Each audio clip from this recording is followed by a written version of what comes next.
Morning, welcome back to my Sundarban daily blog চ্যানেলের পক্ষ থেকে সবাইকে জানাই অনেক অনেক স্বাগত আর অনেক ভালোবাসা জানিয়ে আমি ভাস্বতী চলে আসলাম আবারও একটা নতুন দিনে নতুন সকালে নতুন কিছু শেয়ার করতে।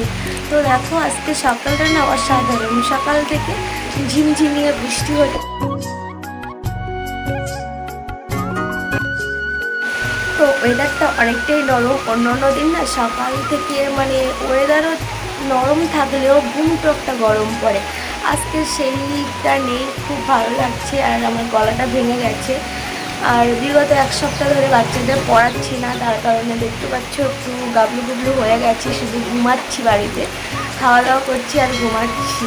তো কেন পড়াচ্ছি না সেগুলো কারণ আছে, তো পরপর জানতে পারবে যে কেন আমি বাচ্চাদের আর পড়াচ্ছি না। তো প্রত্যেকটা ভিডিওই আমি বাচ্চাদের একটু হলেও দেখাই। তো বেশ কিছুটা ব্লগে হয়তো দেখতে পাচ্ছ না বাচ্চাদের, তো কেন কী বৃত্তান্ত। অঙ্কিতার স্কুলও অফ হয়ে গেছে, তো ওর যেহেতু জ্বর আসছিলো, তো কিছু কিছু ব্লগে দেখাচ্ছিলাম যে জ্বর হচ্ছে, ভালো হয়ে যাচ্ছে, আবার জ্বর হচ্ছে। তো ওর শেষে রক্ত পরীক্ষা করলাম, তো রক্ত পরীক্ষায় টাইফয়েড ধরা পড়লো।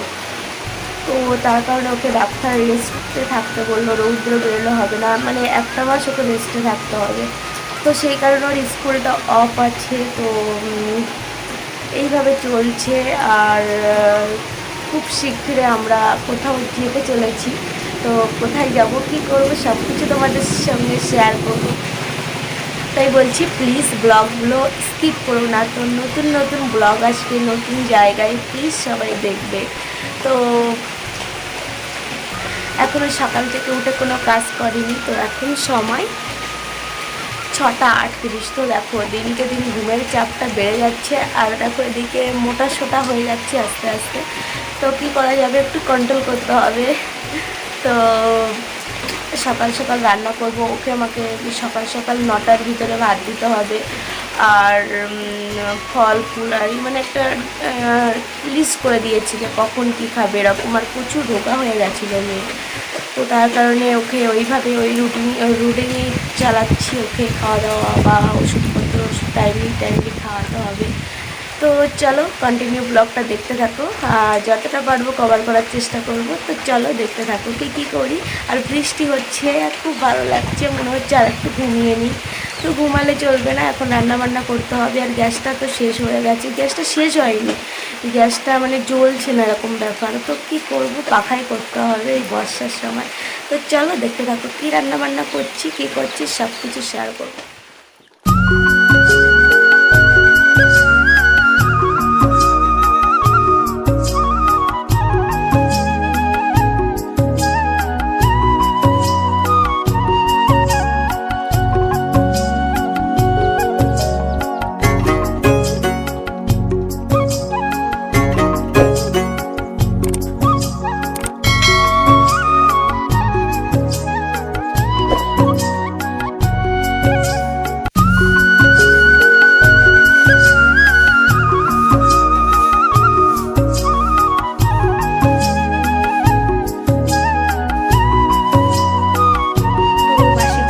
ভিজে ভিজে করে নিলাম। আর অঙ্কিতা এখনও ঘুমাচ্ছে, তার কারণে ঘরে মশারিটা এখনও টানানো আছে, দেখতেই পাচ্ছ।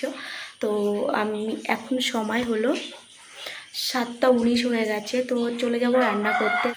তো বাগানের ভিতরে প্রচুর পুঁইশাক গাছ হয়েছে ছোট ছোট, তো ওই ছোট ছোট পুঁইশাক গাছ তুলবো, তুলে একটা শাক মানে চচ্চড়ি টাইপের করবো। তো দেখতে পাচ্ছ বৃষ্টিটা থেমে গেল, বৃষ্টি এত সময় টিপটিপিয়ে হচ্ছিল আর এই মাত্র থেমে গেল। তো চলো আগে রান্নাবান্না করে নিই, সকাল সকাল করে একবারে চলে। এই অঙ্কিতা ওঠ রে, তাড়াতাড়ি উঠে পড়, বই পড়তে হবে। হ্যাঁ অঙ্কিতা। আর এদিকে দেখো অঙ্কিতা ঘুমাচ্ছে, তার এখন কোনো ঠান্ডা ওয়েদার পেয়ে একদম ঘুমিয়ে আছে, তার যে ওঠার কথা ভাবো। ছোট ছোট 3টে বাচ্চা উঠেছিল, পরে একটা দুটো আর একটা এই দেখো কালো। আর আগের বাচ্চাগুলো দেখো, এই দেখো কালো কালো এগুলো। তো আগের বাচ্চাগুলো দেখতেই পাচ্ছ কত বড় বড় হয়ে গেছে। আর এই বাচ্চা থেকে আবার দুটো বাচ্চা খাটাসে নিয়ে গেছে, গাছে উঠেছিল, আম গাছে উঠেছিল। তো আমি ভাবলাম গাছ থেকে হয়তো খাটাসে নিতে পারবে না, তো খাটাসে দুটোই নিয়ে চলে গেল। তো মানে লাল লাল দুটো ছিল, সেই দুটোই নিয়ে চলে গেছে। তো চলো ভাবলাম যে মুরগিদের খেতে দিলাম। তো বন্ধুরা দেখতেই পাচ্ছ, এই দেখো পুঁই শাক, তো আজকে যে আওবাজিতে শাক খেতে নেই, ভুলবশত আমি কালকেই বলছিলাম যে কালকে দিদা এসেছিলো, দিদি শাশুড়ি বলছিল শাক খেতে নেই, পুজো দিতে নেই বলে দিয়েছিল, কিন্তু আজকে ভুলে গেছিলাম। তো তার কারণে এইটুকু শাক তুললাম, আর শাশুড়িমা বললো আজকে শাক খেতে নেই, তো আর তুললাম না। তো চলো কি রান্না হয় দেখি, একবার রান্নাবান্না করে চলে আসছি। তো বন্ধুরা চলে এসেছি অন্দরমহল বা রান্নাঘরে চলে এসেছি, আর এদিকে দেখো উনুনটা ধরিয়ে দিয়েছি, কেমন জ্বলছে দেখো, আর কি রান্না করছি চলো দেখিয়ে দিই। তো শাকটা তো আর করতে পারলাম না, তো তার জন্য ডিম নিয়ে আসলাম আর আলু, আর এদিকে ভাতটা বসিয়ে দিয়েছি। ফাইনালি আমার ডিম আলু সেদ্ধ হয়ে গেছে, মশলাও করে নিয়েছি, কড়াইতে দিয়ে দিলাম মশলা, আর এদিকে আলুটাও কষা করে ফেললাম, জল অ্যাড করলাম, আমার তরকারিটা ফুটছে, ফাইনালি আমার হয়ে গেছে। আর এদিকে কেটে নিলাম বেগুন, আর এই দেখো তরকারিটা কি সুন্দর হয়েছে। তো এবার বেগুন ভেজে নেব। তো বন্ধুরা রান্নাবান্না কমপ্লিট হয়ে গেছে, আর এদিকে দেখো এবার স্নান করতে যাচ্ছি। তো অঙ্কিতা গেছে দাদুদের বাড়িতে, তো দাদুদের বাড়িতে যাবো আর ওইখান থেকে একেবারে স্নান করে আসবো।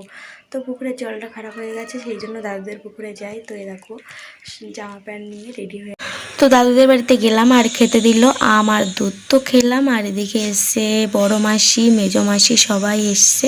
তো দেখতে পাচ্ছ দাদু দিদা বসে আছে, আর রান্না করছে মাসিরা সবাই। তো বন্ধুরা স্নান করে চলে এসেছি, আর এদিকে দেখো একটু সিঁদুরের ফোঁটা পরে নিয়েছি মোটা করে। আর অঙ্কিতা দাদুদের বাড়িতে আছে, ওখানে দুপুরে খাওয়া দাওয়া করবে, মাসি শাশুড়িরা এসছে তার কারণে। আর আজকে একটা মুরগি বিক্রি করলাম, তো খুবই কষ্ট হচ্ছিল বিক্রি করতে, ছোটোবেলা থেকে পুষে বিক্রি করাটা অনেকই কষ্টের, তো তার সত্ত্বেও বিক্রি করতে হলো। তো এখন আমি খাওয়া দাওয়া করবো, আর আমি একাই আছি বাড়িতে বলতে পারো, ওর ঠাকুমা ওখানে গেছে, অঙ্কিতার সঙ্গে আছে, আর বাড়ির অন্যান্যরা সবাই রিসর্টে আছে, একমাত্র আমি একা বাড়ি। এখন খাওয়া দাওয়া করবো, খাওয়া দাওয়া করে চলে আসছি, তো দেখতে থাকো, প্লিজ স্কিপ করো না গোটা। তো বন্ধুরা বসে পড়েছি, খাওয়া দাওয়া করবো। তো কী রান্না হয়েছিল চলো আরেকবার দেখিয়ে দিই। এদিকে আছে ভাত, ডিমের ঝোল, বেগুন ভাজা,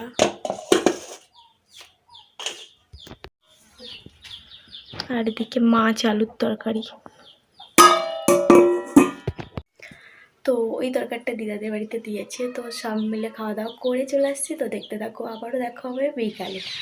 তো বন্ধুরা এখন সময় হলো 5:30 বাজে, আর অনেকটা দেখো অন্ধকার অন্ধকার হয়ে এসছে এরকম মনে হচ্ছে। তো ওপরে রিলস বানাচ্ছিলাম, বানাতে বানাতে অনেকটাই দেরি হয়ে গেছে। তো এবার মুরগিদের খেতে দেবো, দিয়ে চলে যাব কলে। তো আজকে ব্লগটা এখানে এন্ড করছি, আবারও দেখা হবে নেক্সট কোনো ব্লগে। তো সবাইকে টাটা।